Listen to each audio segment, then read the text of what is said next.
الدنيا قليل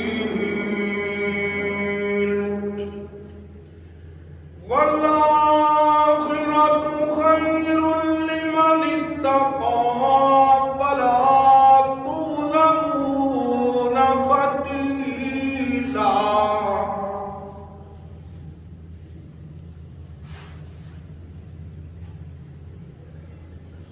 وقال النبي صلى الله تعالى عليه وسلم: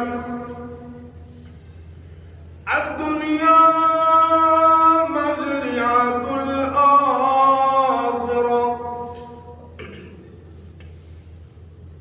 وقال النبي صلى الله تعالى عليه وسلم: